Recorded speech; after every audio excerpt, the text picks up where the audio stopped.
Thank you, Alf, for agreeing once again to talk to us and to contribute to the Oral History Project with memories of what must be your specialist subject, Marlborough Mop Fairs.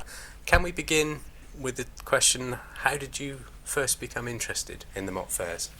I was taken to the Mop Fair, first Mop Fair, so my mother said, in October 1931.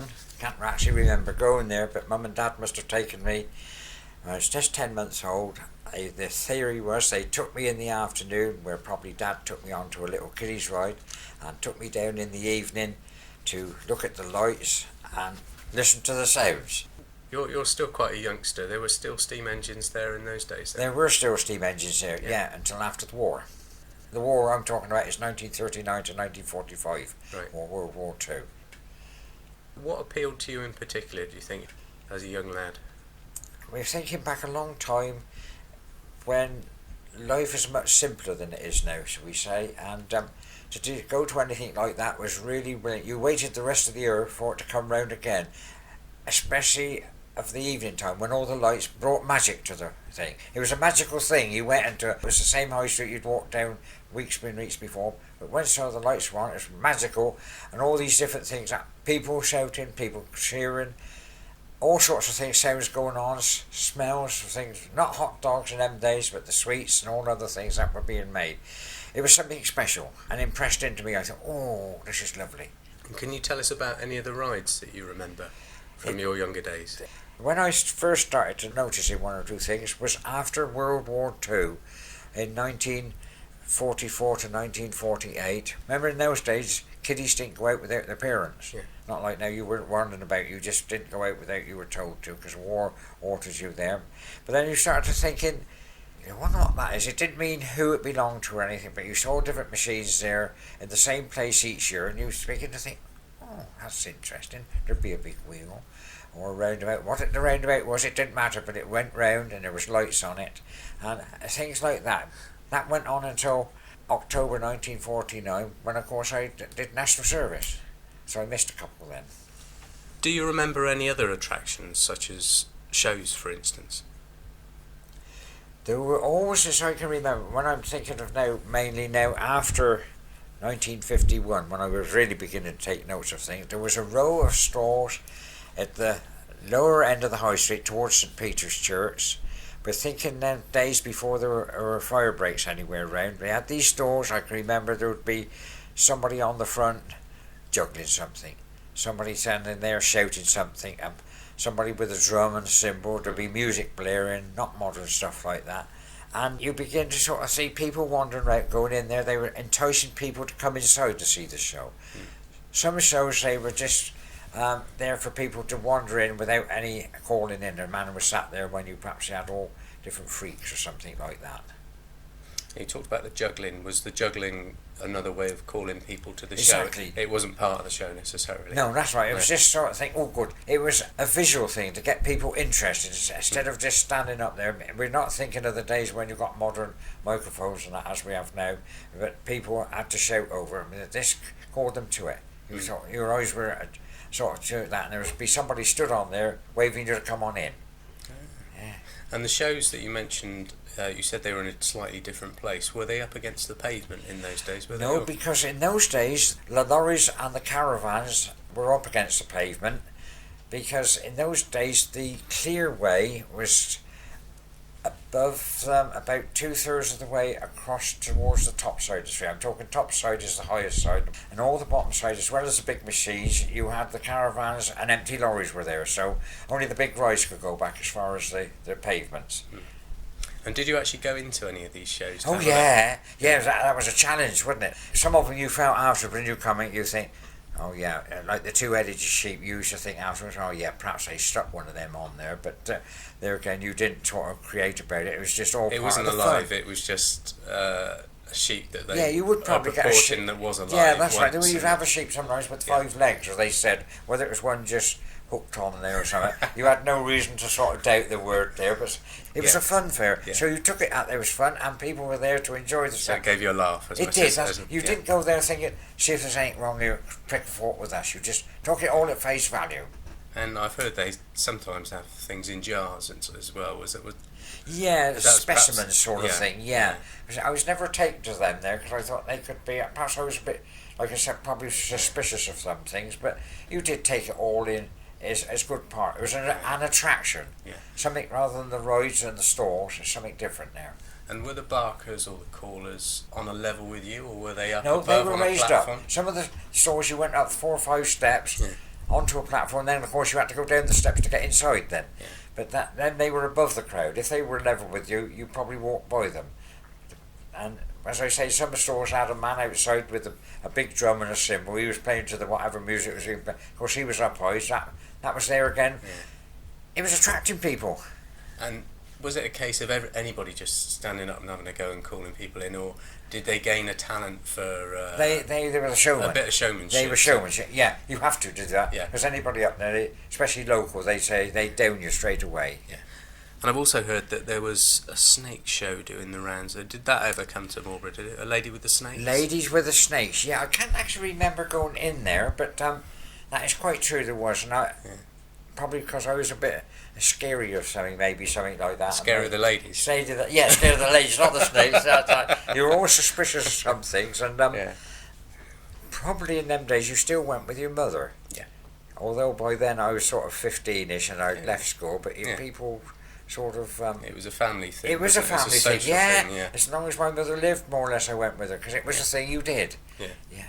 And also, I've heard that the Jennings family, or the Taylors as they were then known, had a dancing troupe. Was that before your time? I imagine it would be. I've heard of it. Yes, that was a relation to the Jennings, I think. Yeah. Was she not a Miss Taylor? I think. So, although there were dancing girls, but not a dancing troupe, there were girls on some of them. Because let's face it, that drew the men, didn't it? Absolutely. A couple of women dressed up nicely there and dancing to some music. They thought, better go in and see this, hadn't we? Oh, so they weren't just dancers on the platform at the front. There was also dancing inside as well. That'd be to entice you in to see the rest Yeah. of the show. To what sort of music then were they dancing to? Was They'd have maybe the pop songs of the year, Oh, which right. we would, No, we didn't have top 10 or top... on a gramophone. On a gramophone, Oh, yeah, right, okay. yeah, which they worked off from the thing, but nothing as we know music now. Now, one show that I remember, and probably the only one I've ever seen in Marlborough, is a boxing booth. What can you tell me about that? Yes, there was a boxing booth. I'm trying to think of the name of the man. McCowan's boxing booth was there. At one time, it would be parallel to the road. As you walk down the lines, it would be parallel, and then eventually it went across the bottom end of the street, across from, like in front of St Peter's Church, because there was no bounds to where the fair went. There was no clearways, and they went across the road there. Great big show, and they had the big bell up there, big bell which somebody rang to draw people's attention, and a couple would be boxing imaginary sort of thing, or somebody up there with a punch bag would be demonstrated, and they were trying to entice the locals to get on there and have a go with everything there. Yeah. And the locals did. When they'd had a drink or two, they thought this was a challenge. Hey, let's go and get a bob or two. If they threatened a bob or two for winning there, with pounds, shillings and pence, and they said, come on chaps, let's go up there. And a gang of girls, they'd announce that, this is so and so. Of course, all his mates would go in. They'd fill up a little thing, probably they would hold, I don't know, it's only an estimate, maybe you get 100 people in there. Really? Health and safety didn't count in them days, did they? Nobody worried about that. There was, as many as they could crowd in and get the money whilst the going was good. And how many boxes would they have there during the course of an evening? Depending, because they couldn't start too early till the crowds were about. So they'd probably have, 6 or 7 bouts, maybe? Going on later than I would, maybe. Well, I up suppose the more tanked up some of the locals got in the local Yes, pubs, the more that the more custom they got. it was a challenge. Yeah. There was a rumour once that Freddie Mills boxed at Marlborough in his younger days before he became whatever he was, world champion. He reckoned he toured the roads, but that's before my time. If I can just go back to something you said earlier, Yes. you said that the boxing booth moved round from its final position at the end of the That's fair, right, facing up the street. Facing up the street towards the Where opposite. precisely was it before? It was at the end of the row of side shows. So the back to the show was where? Back to the show was towards the lower bit of the high street. The lower pavement of the high street, went back there, and then they just turned it round to face it up the street, along the street, shall we say, rather than across the street. Outside where, approximately? Probably nearly down as Ivy House or Wellington. Quite a bit further up Yes, from where right there. That's its right. final 'Cause position. a few lorries were parked right down the end there. Now, you've already mentioned the rides and the shows. Were there any other attractions that you particularly remember? Yes, there were. In those days, maybe they were not so sophisticated as today, but you had the hooplas. You didn't have the modern lighting things, running lights, that wasn't in existence then, but you had little hooplas, roll the ball down, you have a board with lots of numbers on it, you roll the pennies down and whatever square that landed on, that's how many coins you got back. I suppose nowadays that would be sort of illegal, the way things go, and hook a fish, well you still do that now, hook a duck type of thing, they were still about, only in lesser things there. But I understand there was a bingo stall as well for many years. oh yeah, that was favourite. They were about halfway down the street, probably up till the mid-80s, I expect. I don't know exactly when it left, but very popular that was. That keep going late into the evening when all the other stores were packing up. That probably about halfway down the street, perhaps level with, say, the old Portman Building Society, somewhere there, or just before the Castle Ball. There'd be crowds of people around, and they had good prizes.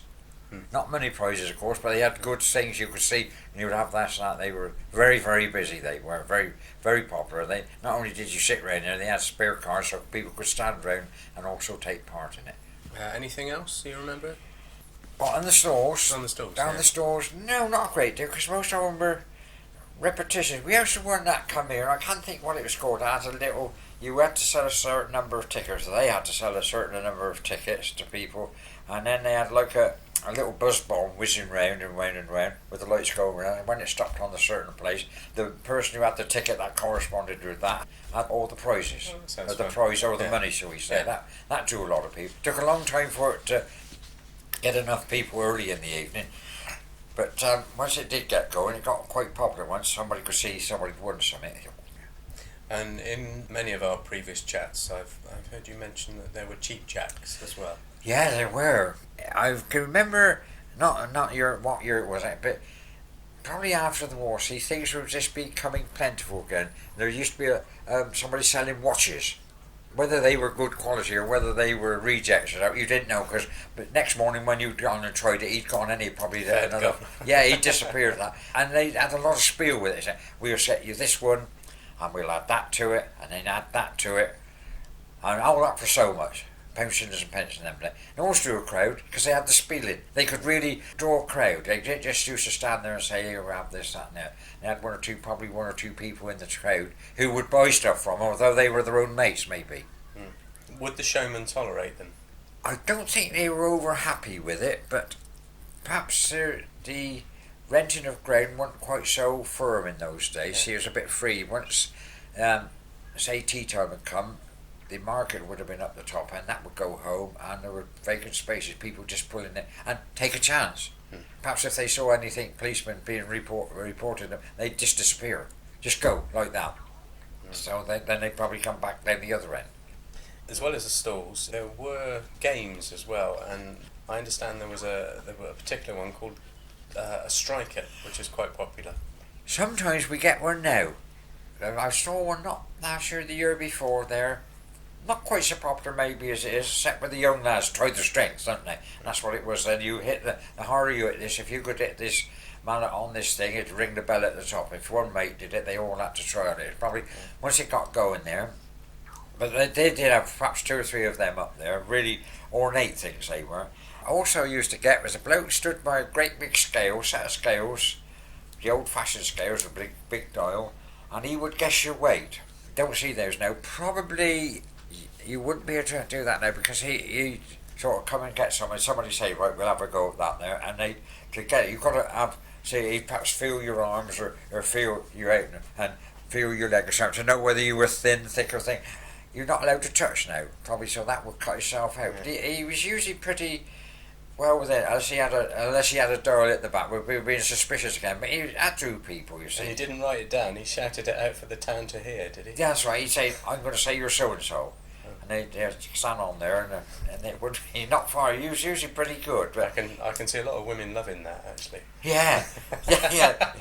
One or two women being touched, and they say, you know, nowadays. No, I didn't mean the touching, I mean their weight being broadcast. Oh, yeah, to the crowd, town, yeah. This lady's so-and-so. Oh, yes. Probably in those days it was quite a joke, wasn't it? Yeah, but they were reasonably popular in those days. As well as enjoying the various challenges on offer, you also went to perhaps try some unusual sweets and things like that. Perhaps you wouldn't get at other times of the year in town. That's right. What do you remember of those? Yes, I can. Yeah, there were some people that made these humbugs was a good thing, because you understand in those days the caravans were still in the street, so there were stoves in there, and they'd blow this stuff up there, and gradually keep pulling. They'd hang it over a wire or something, or hang it from a hook within there, and keep pulling it and pulling it and pulling it, with a little bit of spit on their hands as well. Probably a bit of grease went in it, but nobody died from it. No. There was no Mr. Health and Safety or anything like that. But nobody could claim, when I caught up this book from that you were hardened to these things, and it drew the people. They were quite happy to watch it, and someone cut up these humbugs. And this would be made during the day prior to the fair, or yeah, the same day. Some would be during the evening. You could watch it being made during the fair. During the fair. Well, it was quite an attraction in that's itself. That's right. Then. Before it got in the bag, it had gone off cold, but they were making some more, hopefully for perhaps later on in the evening. Little things like that were made. Nugget was probably made there. You see, when these things boiling up, as you see candy floss now, but you get little things like that. It was always quite interesting there. So overall, how would you describe the atmosphere? Oh, wonderful. I loved it. How has it changed since you first attended? We've now got to the stage with everything is high tech now. It's still a lovely atmosphere. I still think the atmosphere to walk down there in the middle of the evening, the atmosphere changes when it gets dark, everything seems to come to life. The buildings seem to keep the light and warmth in. Yeah. It's a wonderful atmosphere. If you're out in the open, this isn't the same now. You've still got the same machines maybe, but buildings make it. Wonderful atmosphere. You had the steam engines, you could see them and you could get the smell of the smoke from them, and it seemed to be a little magical place. Still love it now. The music, was that a major part of the fair in the early days? Perhaps not so much now with modern records, but what do you remember of the music in your early days? In those days, mainly it was the organs. The organs on the big rides, they would have an organ in the middle of the ride. Not only could you hear the organ, you could watch it, because it was a visual thing as well. Lovely ornate organs there, and perhaps some of the old rides, the gallopers, they were really, really beautiful to stand and watch. But nowadays, the music is high-tech, synchronised to lighting and all that. But it's still good, though. As well as the atmosphere and the attractions, I know another high point for you when the Mop comes round each year is actually meeting many of the showmen. Are there any in particular that you'd like to tell us about now? The Jennings family, ever since season, always come up with a handshake. Whenever you saw them, straight away they would recognise it. They were always looking maybe for a friendly face, and I had a lot of information from them. I got on well with them, and of course, I quote names. Billy Whiteleg is another man. Once you could say a former president of the guild, very approachable. The Edwards family, they were good. They were a family of brothers, 4 or 5 brothers. Very interesting to talk to when you talk to them about their lifestyle. Another gentleman I found was good to chat to was Percy Rogers. All these have long since gone, but they had a story to tell. They employed men to see to the business, so they were quite happy when it was flowing well to have a little chat to you. Great characters. Very smartly dressed men, I imagine. Oh yes, some of the boss men were. Yeah, when they were building up, pulling down, they were in there. Obviously, you don't have your best clothes on for doing dirty oily job. When they were dressed, they were gentlemen. I recall from my very young days, some of them trotting about in suits with waistcoats and trilbies and things like that. And bowlers. Yes, some of the humbers. Yeah, very, very much. They dressed the part there. Another person I found there was Johnny Bunce. Great character of the fairgrounds. Knew him. Can't remember. Apparently, him and his wife or sister had a coconut, so I can't quite place that. I must have been there when it was. But of latter years, he had darts and pulled the cork out of the thing for kiddies, and everybody had a prize. It might not have been valuable, but with the kids, he was a great character. He had a good the spieling of it. He could really get the kids interested. He had a gang of kids ready. Come on, and he had his black Homburg, his waistcoat with his watch chain there. Great character. He was always one of the first people to get on the common before the fair, from the previous fair. Another gentleman I used to know was Billy Rowland. He had the big wheel, And he was very approachable. In fact, he's the first bloke who got me to go into one of the receptions in the Aylesbury Arms. And he said, I don't know why you were stood out here where you're looking after us with a bit of reporting and interest in affairs. Come on in. He said, I've been going ever since. And then when he died, his widow, Kath Rowland, she's very friendly. Always recognises you. If she's in her pay box, you go by, the little hand comes up and waves. So you've been going to the Showman Skills receptions for many years now, have you? I understand they started in the 1970s. Yes, I've been attending the opening ceremonies, although maybe not to the reception, since they were inaugurated in 1971. This is when the Showman felt there was a need to. They were doing this throughout the country, having official opening ceremonies where the mayor of the day, or the mayor of the town, would go along there with the members of the council officials to make it a more sociable thing, so that the Showman had a feeling that they were welcome more, and it drew the town, the council, and the Showman more together. So I started going to that one. 1971, I went to the opening ceremony, although I didn't start going to the receptions. I wasn't invited to the receptions for a few years after, when it was suggested that I was interested, I could go to. Great privilege. Yeah. Nobody else, unless they're interested, gets asked into there. You know, they wouldn't kick you out, but they just want to know why you crept in. That was in the Aylesbury Arms when I first went to a reception. I trembled in there. I thought this was maybe not my place, but been going ever since. I'm now a part of it. And you enjoy it? I love it. Love the atmosphere. And of course, as I became town crier, I then had to go to the opening. Probably the best job, to go from a bystander into the middle of the opening. So I go there officially now. And always a good source of information. You can perhaps have a quiet word with the showman when they've got a drink in their hand, and they might tell you a few things. Yeah, about what's coming up. And yes, that's right. They are. They're one ahead of you. Obviously, that's their business, isn't it? They won't be pushed, but they can be coaxed, I find. As I say, if you treat them with respect, they will treat you with respect. This goes through life, doesn't it? And hopefully, I've treated them with respect, or else they wouldn't let me in. You mentioned earlier on that the living wagons used to be in the high street. Can you tell us what the atmosphere was like when the vans were there? Yes, it was actually a town within a town. The living wagons had to keep in behind the machines, obviously there, but there were people. There was cooking going on all the time. They would cook for their men, and there was always lovely smells. And there was you could see the little smoke coming out from their little the chimneys from their vans. Yeah, wonderful atmosphere. I thought it was great in there. And the ladies going about their work in the morning before the fair would open, and whilst the fair was being built up. It's a great atmosphere. We're talking about in the days before there was traffic like we have now. Where were they? Were they tucked in behind the amusements? They were tucked in behind the amusements on the bottom side of the thing. All there was at the top side was stores which came right up to the pavement edge. There would be one or two lorries in between them which were generated, but not trailers, empty trailers. I don't suppose that the clearway in the middle was more than 12, 15 feet. Probably no more than that. Big lorries wouldn't get through there these days. But the row of stores and machines went there, and the living vans and empty trailers were tucked in behind that. Great atmosphere then. So every lorry was kept in the high street? As many as could be kept there. They had not many travelled back up to the common. Oh, so they still use the common? They still used the common beforehand, yeah. But it was easier for them if they could keep their lorries there. They were just ready to pull down. Oh. Yeah. And what did they do for water and? There were standpipes erected by the hydrants. Mm-hmm. They were there for that, and all the rubbish would be put in designated areas to which the council would get rid of it for them. Of which they obviously would pay, or that would come out of their rent. And these standpipes would be scattered up the length of the high street, would they, or would there be just one sort of central up the length of the high street. There'd be perhaps two or three, and then they could go there with their lovely silver-plated cans and go and get their water. When that changed, it took about the heart of the fair, maybe. The fair still went on, but the atmosphere in there, when you could smell them cooking their breakfast. When you did shopping on the Saturday morning before the fair opened, you could all these beautiful smells coming from the caravans.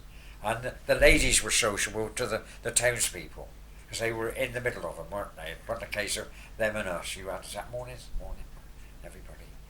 Now, I don't wish to lower the tone, but waste disposal facilities, was there a place like there is on the common now, where they can dispose of their ablutions? I would rather think, if I can remember right, there was little places where you put the bags of rubbish, but they all had their own toilets which they disposed of themselves. They all have there was none of that needed to be collected. They had sorted that out themselves. But the bags of rubbish would be collected when the fair went on the Sunday morning. The council would come in and clear the street. Yeah, changing the subject, have the Mops only ever opened just on a Saturday? No. Exactly when it started, I don't know. Probably before I was around in the world there. It's always, as I understood it, years ago, there was like a charity evening on the Friday, only for perhaps a couple of hours. As I understood it from my mother or from other people, that at one point one of the showmen, her wife or mother or whatever, was treated very, very well at Samwick Hospital. When Samwick had a proper working hospital, and they were treated up there, and the showman opened for a couple of hours. When I understand it, that locals, trusted locals, could sit in the pay box, let them, and that would go towards the hospital. I imagine that ceased when the war finished. I can't remember that happening in the 50s. It did happen once after, in 1989, when the Showman's Guild of Great Britain were 100 years old. They had special requests from different fairs throughout the country, different councils, that they could open on the Friday evening just for a few hours for charity.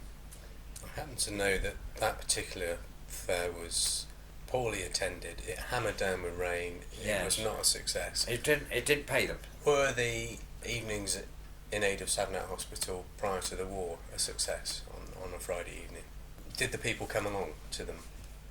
I imagine they must have done in them days. I don't know why. I can never remember a Friday. Probably I was then too small to go out with my mother, and so perhaps she didn't go down there, so I wasn't taken there. But I understood that. You read reports on that sort of thing. I would imagine they probably were reasonably attended, but this, and in '89 wasn't. Hardly made them worth a while. They had to struggle to get ready, built up in time for that, all for maybe no avail. Now, there are many interpretations as to how the Mops acquired their somewhat unusual name. What have you heard?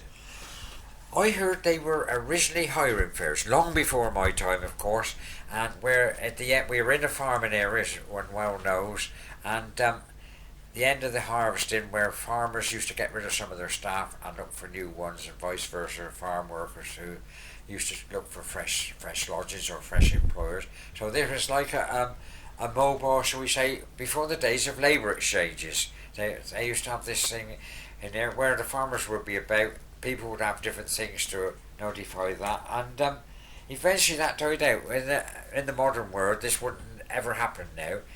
I actually knew one man who was hired at Marlborough Mop, Tom Rogers.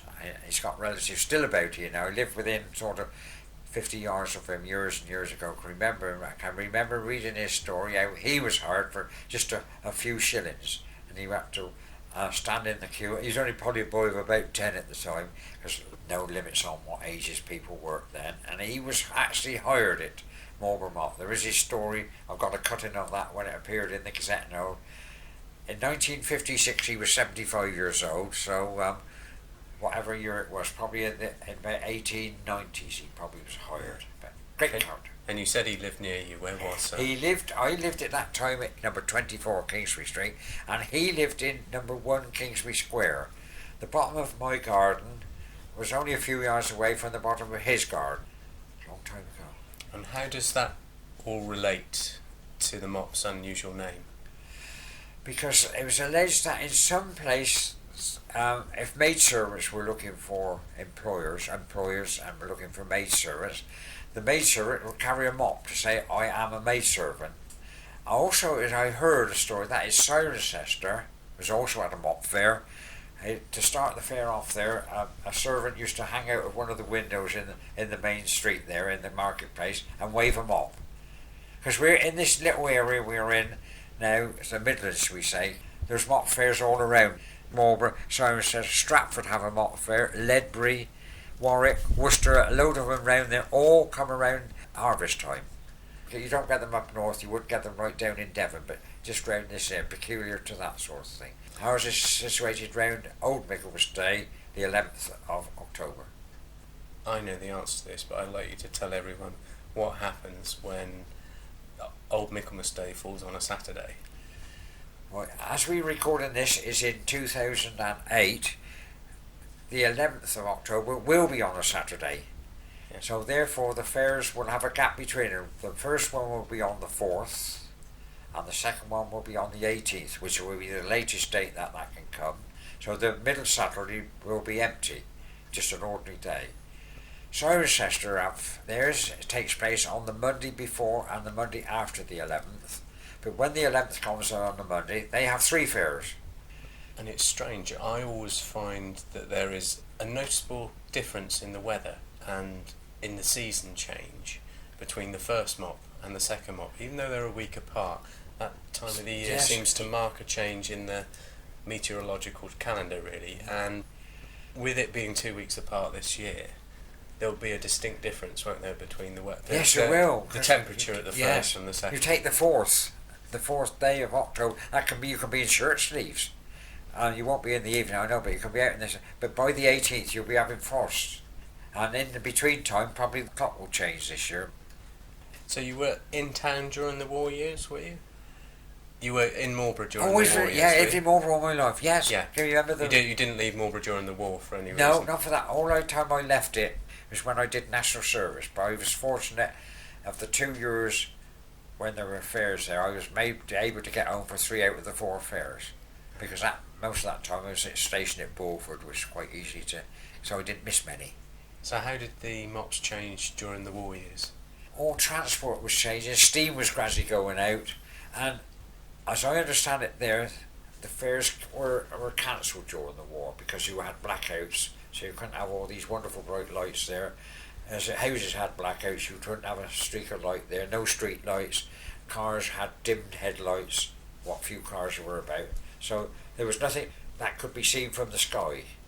Did they leave anything in the high street to maintain a presence? This is again this hearsay, I was too young to, but I did understand that was like a little token, a little stall or something, just to keep the pitch there. Whether that was true or not, because kiddies weren't allowed out on their own then. Discipline was different. World of difference to what we live in now. And what about attendance in those days? Fairs in those days were very, very well supported because all the people in the country, they had no other attractions, and all the farm people used to go on, say, Marlborough Mop, first Mop. They didn't need it being advertised. People knew when it was coming.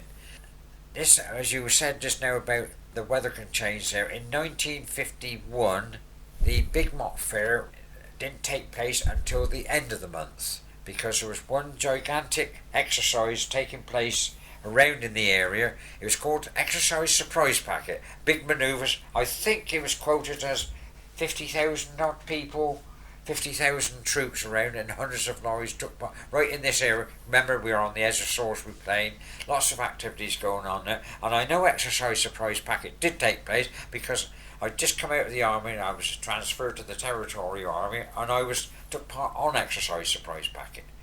And I was out on manoeuvres around here, sleeping in the fields there, so I know that did take place, because in the earlier part of the year, when I'd read that this Exercise Surprise Packet was going to take place, I thought, I'm not going to be here, I'm going to be on this thing. But fortunately, they put the fair back, especially for me, so I could attend Marlborough Mop Fair. Wishful thinking. Have the showmen ever gathered beforehand anywhere else in the town than on the Common, which is where they gather now?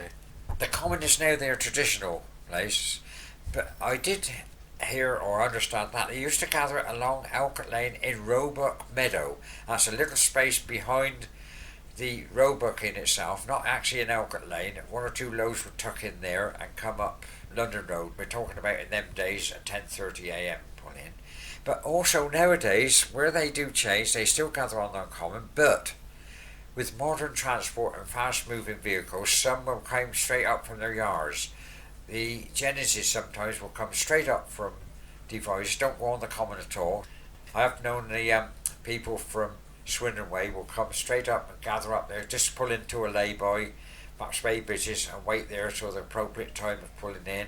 And there is some of the members of the Walls family who live in Hook in Hampshire. They'll just come up, park in the forest for half an hour and come in, so they don't go on the Common. The Common is not quite as busy as it used to be. And when the living wagons were in the high street, did they still go up to the Common beforehand and then everything, including the living wagons, would then make its way down. Yes, that's right. They had to come back. Yes, that's right. Because in the days leading up to it, in them days, they were parked up there because traffic wasn't moving so fast. If they were steam engines, they couldn't charge down the road, but they were all parked up there. And moving on from that, what can you tell us about the pull-on of all the transport and the build-up? It was a special occasion in itself, I understand. Yeah, it was. For some of those years, not many, because I was at St Peter's Boys' School up to a couple of years before the 1939 war started, and you could hear it coming leading up to 10:30. Some of the showman stuff will be coming down Sun Lane, right by the. We're talking to where the library was my school, and you could hear the things trundling down there, and you used to think, "Oh, I wish I was outside looking at that." Even now, this pulling is something for me. I must get there at the time just to wait up in the street just to see the pull in. And you always meet fairground fans, not only from Marlborough, they come around just to see the pull in. Great thrill to me. It's nice to see the high street empty, isn't it? Oh yes, It's a rare occasion. Yes, very rare. If I can quote a person's name, a late former mayor of Marlborough, a couple of times, and the former freeman of Marlborough, Mr. Jake Seymour. I knew him years and years ago, and I used to sometimes see him come into the high street just before the times. Pulling times have changed as he got later, as things have changed. He'd come down about 10 minutes beforehand, and his statement was, "I like to come here, stand in the street, because I can hear the silence. Any other time of the year, you can't hear anything. But that was, hear the silence." I remember him stood next to me saying that, and I thought, he's quite right. I like to hear it now. You just think, it's always quiet. You just see your people walking, which you can't any other time. And why has the pull-on time changed over the years? For one thing, things have got easier to build up. The big machines at one time used to have perhaps 3 or 4 trailers full of bits and pieces for their machines, and they had scenery that had to go up. Nowadays, a lot of the rides just build up from one central trailer and fold out. And also, tradesmen want more time in the town. They don't want you in there at 10:30 of a Friday morning. It's now gone back to 2 o'clock pulling, so people have the whole morning to do their shopping. Shall we say the local tradesmen or the chambers of commerce, it happens everywhere, they want a bit more time. In fact, in the end, they'd probably be quite happy if you didn't come at all, but there has to be a compromise there, so they come in after dinner. As long as they put up everything before darkness, they tend to have to accept that now. If they were having an opening of a Friday evening, they wouldn't be able to do it if they came in at 2 o'clock. You wouldn't get it all ready in time, because health and safety, everything has to be put together right, because one knows if there was a little mishap, that wouldn't make local news, it would be national news. And the showmen are very conscious of their safety record, very much so. In the early days when the traffic was, or in your early days when the traffic was not quite as heavy as it is today, were the local police still involved? Yes, they were, just to get the traffic out. The people that were parking, although there wasn't much traffic, not everybody reads notices, do they? They think that notice is for everybody else and themselves. So that they were there, and just to direct traffic in them. Nowadays, all the junctions have got roundabouts. You look to the right, and you just. In those days, you didn't. Somebody had to stop for somebody else, so they needed a policeman on Pusey Road. There had to be somebody there, and London Road, bottom of Barnes Street, New Road, London Road. There was always a policeman there, more or less for the duration of the fair. You've spoken about the pull-on. It comes in at different times as well, doesn't it? It does. The big rides come in early because they can take more manoeuvring into their pre-arranged place. This I always think is quite good because the showmen know who must come in before somebody else, because some of the great big articulated loads, they can't juggle them round to get in a small space, but they're very, very clever, and they have their little painted marks just on their thing. They know exactly where the centre of the ride will go, and once one is in, another follows in there. All their stuff is moved out of the way before the smaller stuff comes in, and they can tuck in between. And what can you tell us about the build-up that followed the pulling? That was the interesting part, how all these bits were put together, and how with the slope of the high street, all the levelling up had to be done. You could not have anything wrong there. The little bits of wood made it right. Spent more time with a spirit level, getting the base level, so everything was spot on there. And then the build-up would take place, and after that, another thing interested me, when all the empty trailers had to go back to the common, they'd be all waiting at the side of the street, all hitched up to one another, and they'd all seem to go up one behind the other. And we're thinking about some periods there was when some of the big rides were what they termed fully built up. They had all the decorative scenery. Now that was a treat, that was, to see that. You don't see it now, they don't have all this now, it's too tight for time. In the big fairs they've got time to do it. You see the men up there with all this decorated stuff. Highly protected this was. They'd have, each piece would be covered with a blanket, a sheet or something, so it didn't scratch against the next one. And I can remember this bit well when Mr. Edwards, one of the Edwards, I can't think which name he was, he'd be up there, and when they were hauling some of the pieces of scenery up, he'd put his hat between one bit and the other so it didn't scratch. Down to go his hat in between. They'd throw his hat back up to him ready for the next bit. And of course, what goes up must come down. What can you tell us about the Pulldown? But at the end of the day, it's always interesting to see the Pulldown, because nowadays, as soon as midnight comes, or earlier, if crowds have gone, or the crowds have not been there, the side stuff sometimes, perhaps Little Rock was pulled down by 10:30 or pulling down, ready to get out, that gets out of the way quick. And the big rides pulled down at the latest starting at 12 midnight and pulled out during the night. If you went up the town probably at 6 o'clock in the morning, everything will be packed up, maybe not everything's gone from the street. You could go to bed, come down the street in the morning, say 8, 9, 10 o'clock, and you could stand and watch the Pulldown. People would be out there. I've done that when I lived in Kingsbury Street in them days. Go down and sit on your bicycle and watch that.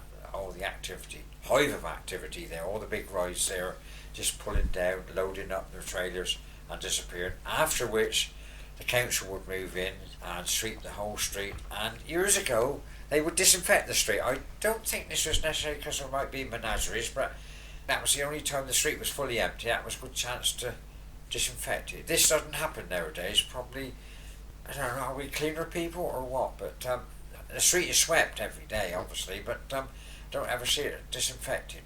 But there again, we have, street cleaning is different now, and you have the automatic ones which sweep everything out, drains and clean. But always the best sight. Pull in, the pull down. Enjoy it now. Now then, other than the Mop and the carnival fair that used to take place in Marlborough, do you recall any other fairs being held in the town? I do, yes. Now, the one I remember, not necessarily in order that I've seen them, I can remember one being in the football field, Elcourt Lane, in the 1950s. Years ago, the carnival fairs you were talking about were the ones that were held on the common. But I can remember once upon a time the carnivals used to start from Elcourt Lane playing fields, and the football field was where they perhaps have a football tournament. It was a day of a fete and whatever there, and I can remember a fair being right down the bottom there where the Rotary have their successful car boot sales, and I am sure, 99.9% sure, there was a switchback railway there one year. A great big ornate thing. This is early 1950s. Even after what's that, 50 years ago, I can still remember this giant ornate machine being down there. What other things were there, I cannot remember. But that was one side. During the wartime, there was a little fair tucked in this Roebuck meadow. It wasn't very big. I can remember a Noah's Ark tucked in there, and one or two stalls and a kiddie's ride. But the thing that struck me about it, it had a huge tarpaulins over it. Wartime, because of the blackout restrictions, you went through like a couple of tarpaulins to get in there, and everything was covered from the air. Another one I can remember, it was on the common. I remember two on the common at one time. And as I say, I lived up Kingsbury Street in those days.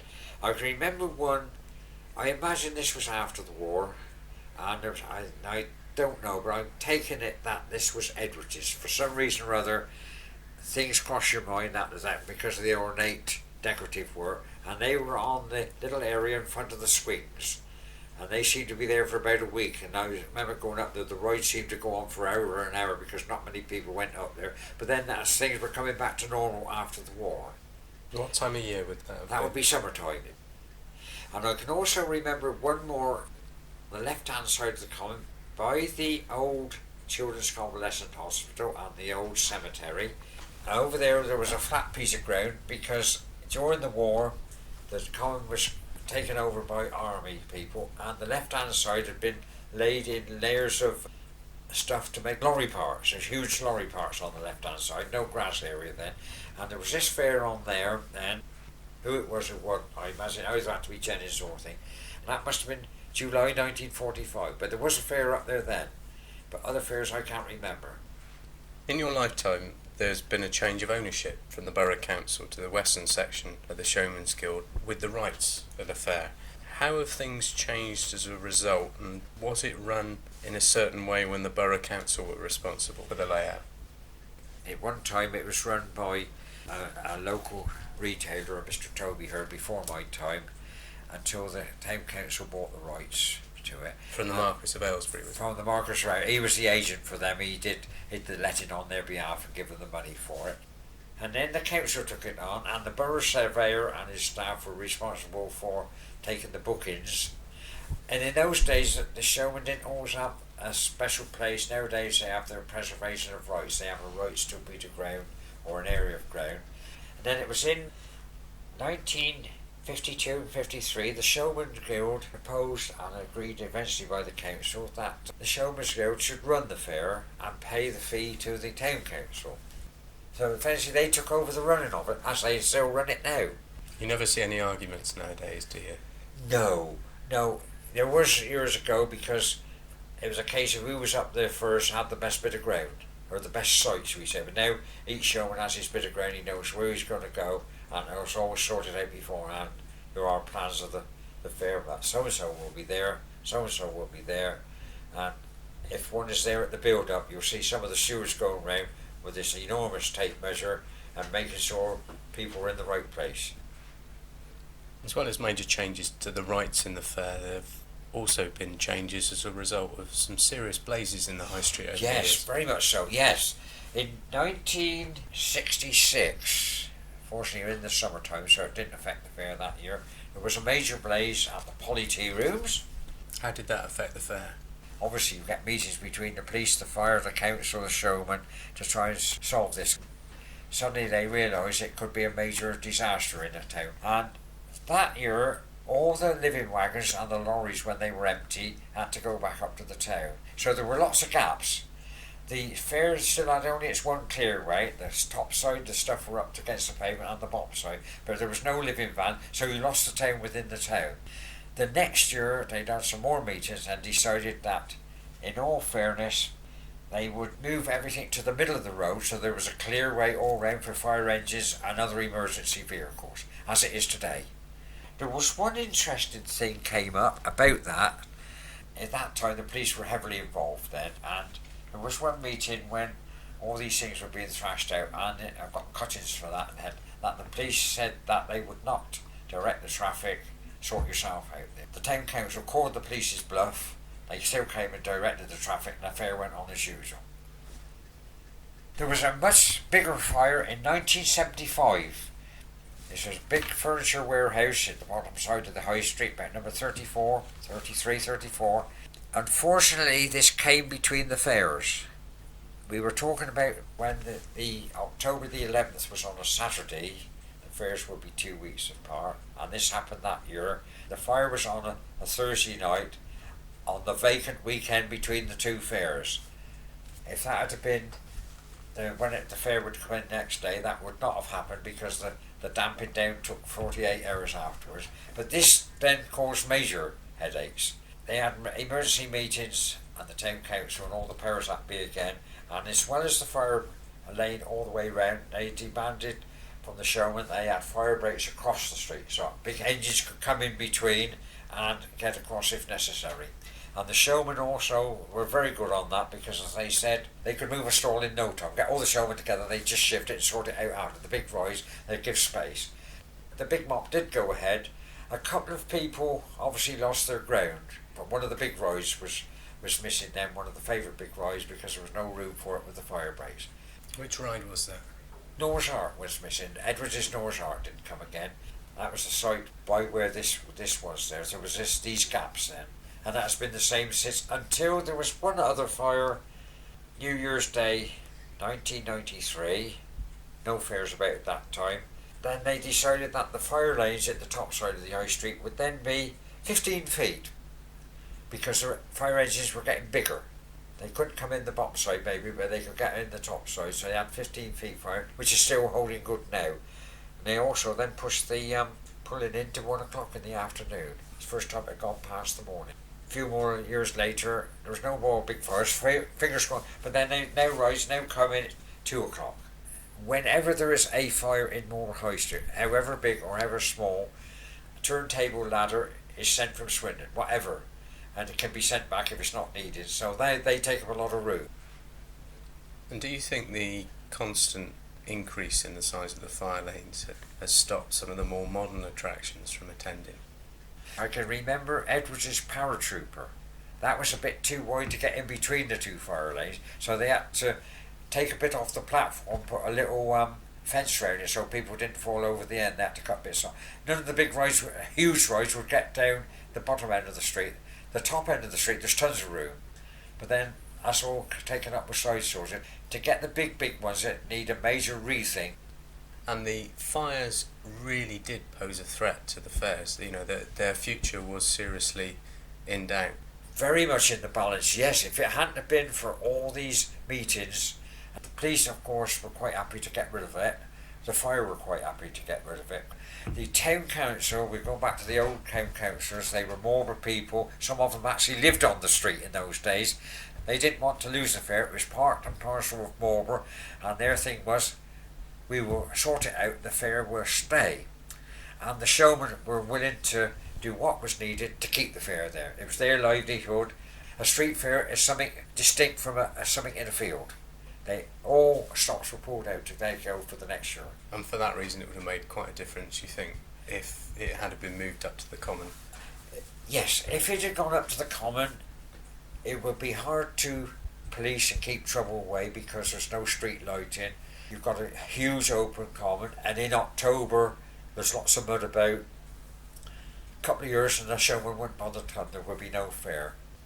I couldn't see people walking from one end of the town to go on there and get covered in mud. Or the people coming from the villages as they do now to see a fair. The street, the buildings, the atmosphere, the lights, that's what makes a fair so important. Now, what do you think of the occasional claim by new traders who come to the town that complain that they lose a great deal of trade during the Mops? The food shops don't, because all the people who live on the common, they have to eat. Maybe some go to other towns with the fruit.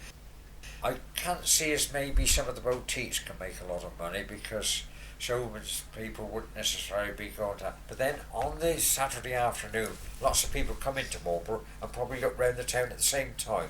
So it's some gain, some lose. Swings and roundabouts. Yeah. Swings and roundabouts, exactly, as in the fair. But there will always be some people who say they've been swindled because of this fair. And when newcomers come, they are not aware that the fair comes, you see, because it's not always advertised a long time before, and they suddenly think, what's happening? Whereas the local people know it. And you're a person for maintaining traditions? Tradition and heritage, yeah. I'm an old stager. Some of these things, you can't buy some of these things that have happened. Time's got to change, yes, everything has to change, but a little bit of heritage and tradition is important. Now, you talked earlier on this evening about what a great event the Mops were for local people, and still are for that matter. Were there ever any special forms of transport put on to get people to the town from outside on Mop Fair night? Yes, Great Western Railway, when we had a station before Mr. Beechin closed that in 1960 something, I think, special trains would run up from Swindon to Marlborough, although Swindon was a much bigger town, and because that stopped at the Oakbourne, St George and Chiswick, bring up people there, and also bus companies would run special buses going back about 10 o'clock at night. They would stop probably down in the parade in them days. So they were always people willing to go. In them days, of course, everybody didn't have cars. Nowadays, people come in cars. Now, Heavyside Road is blocked solid with people coming to the fair. So they're still coming, but without public transport. Now, we're winding down a little bit now, and we've talked about many different characteristics of Marlborough Mops, but in your view, what's been the biggest change over the years since you first attended? It's more sophisticated now. It's a business thing now. The showmen used to come along with things maybe leisurely. It was to zero their business, but now it's highly powered, and it's geared obviously to the younger generation. The younger ones perhaps have the money to spend. The older people like myself and my colleagues and that, you're probably too fast for me, but the atmosphere is still good. I still love it. Quite happy to walk down the street. I have plenty of sit downs now because I'm getting that bit older. But you'll see somebody there you haven't seen since last year. They might have been to more, but you don't. But you know darn well there's certain people you will meet. It's a social occasion, and if you're lucky enough, you can get in some of the pubs, because there was a period some years ago when high street pubs closed during the duration of the fair. Can't remember when. Then of course now it's a different Bridgeford ball game now. I think we're a bit more sophisticated. And the characteristics you described, the meeting place, the buildings, the settings, it really does single out Marlborough Mop above all other fairs, from what you're saying. Let's face it, whether people agree with it or not, some don't, but the buildings in Marlborough High Street are unique. We've got a wonderful town of all sort of aged buildings in there, and they really bring an atmosphere together. If it was on the common, the lights would disappear and the smells would be gone, and the crowds, the noise, it's just an atmosphere, and I love it. There was one or two people in their late 80s you see up the fair. A couple you knew as well as I knew that obviously since gone, but you'd always meet them up there. Even just to look at the lights. Yes. The real old days you wouldn't get on a ride, you'd be pushed over. I would now, I'd be pushed over. I get a ride when I'm with the opener of the fair, obviously, but of the evening, no chance would I get on them now. I get pushed away there. There's still lots of other things you to do. You can buy yourself something at the food stall or something. Yeah. Or have a hot dog all the way home. Or hamburger, yes, that's part of traditional. Traditional, yeah. We have that. It doesn't do us probably any good, but yeah, have something on the way up. Great atmosphere. Okay. Hope to see a few more. Is there anything else you'd like to share with us, Alf? What I would like to say, people might think I'm a silly old idiot or something, but I've had many hundreds of hours up that street. Great lot of people I've met, loads of showmen, great characters, and when I had a kiddie, I still got a kiddie, when she was small and I was doing a bit of reporting for the World's Fair, while she was talking to them, they say, let the little girl have a ride, never charge her, go, let her have another one, while she was talking. That pleased my daughter, that pleased me, and the showman. A relationship. They are keen to maintain this relationship with the locals. Highly important, this is, and I think hopefully this will go on a long time. Hopefully. And I've had immense pleasure from the fairs. I've been a bit of model making, I've done a bit of reporting, a bit of photography, and I've had this pleasure, and I would hope to know that these fairs will go on as part of Marlborough's history. Newcomers might not see it the same as somebody older like myself, but that has been part of my life. The first thing I could probably remember, engraved in my brain. I hope to have a few more years at this yet, and I hope it will go on long after I've gone away. Fingers crossed on this thing. Legislation might come in, health and safety might take over everything we do. You can't have a village fete without it. Has to have a carnival, have all sorts of things, whether this will do it. Road traffic plans might alter, which then kills everything. I hope this doesn't happen. Long live Marlborough Mop. Well, thank you so much, Alf. Thanks for talking to us this evening. It's been absolutely fascinating talking to you, and thank you for your time. Yeah. Great pleasure. Thank you very much.